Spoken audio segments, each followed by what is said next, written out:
Kisah nyata, tiap malam Jumat terlihat cahaya terang dari kubur ini. Ternyata almarhum semasa hidup.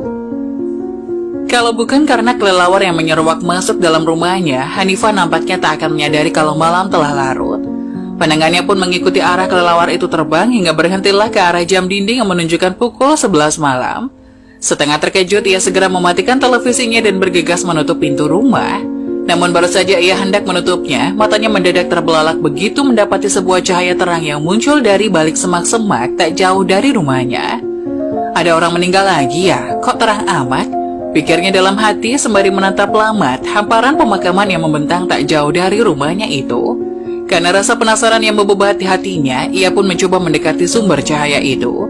Meski dengan diiringi rasa takut, namun agaknya perasaan takut itu kalah oleh rasa penasaran yang menyelimuti hatinya. Setelah beberapa saat berjalan, ia heran karena tak ada satupun orang yang ditemuinya di sana. Meski langkah semakin bergetar, namun ia tetap bertahan karena rasa penasarannya yang semakin menjulang.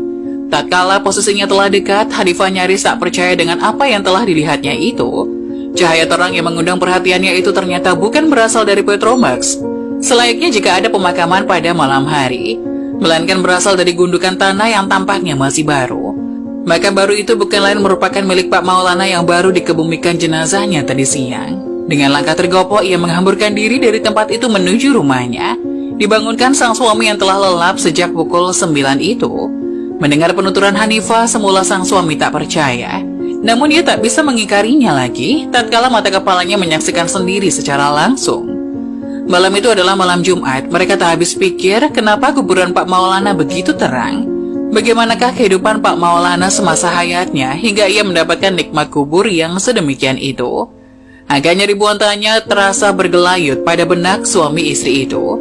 Keesokan harinya, mereka tetap bungkam tidak menceritakan kejadian tersebut kepada siapapun karena khawatir jika tak ada yang mau mempercayainya. Seminggu telah berlalu, malam Jumat tiba kembali. Lagi-lagi mereka menyaksikan peristiwa serupa di makam Pak Maulana. Melihat situasi itu, mereka pun tidak lagi sanggup menahan hasrat untuk menceritakan apa yang mereka saksikan tersebut kepada warga sekitar. Tak pelak, masyarakat desa Sukamaju Tanggamus pun gempar. Orang-orang ramai membicarakan lelaku dan akhlak Pak Maulana semasa hayat hingga sampailah kabar tersebut ke telinga Kiai desa setempat, Kiai Safar namanya. Baginya peristiwa tersebut tidaklah mengherankan jikalau melihat kepribadian Pak Maulana yang dikenal ahli ibadah, sederhana, dan baik kepada semua orang itu. Apa yang terjadi pada Pak Maulana merupakan sebagian kecil dari tanda kasih sayang Allah kepada hambanya yang selalu melaksanakan sholat dengan cara berjamaah dan berbuat baik kepada semua orang. Lebih dari itu, sungguh Allah masih memiliki banyak rahasia, kata Kiai Safar. Kiai Safar pun menuturkan hari-hari Pak Maulana. Menurutnya ketika masih hidup, Pak Maulana menafkahi keluarganya dari hasil kerja sebagai buruh tani. Ia juga gemar membantu orang lain jika memerlukan pertolongannya. Di samping itu, Pak Maulana merupakan pribadi yang senantiasa menjaga 5 waktunya untuk berjamaah di masjid, terkecuali jikalau ada halangan tertentu.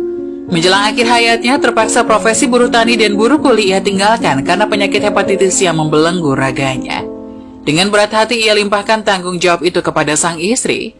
Namun dalam hal beribadah ia tak mau menyerah. Meski harus berjalan tertatih dengan tertumpu pada sebatang kayu, ia pun masih rutin berjamaah di masjid.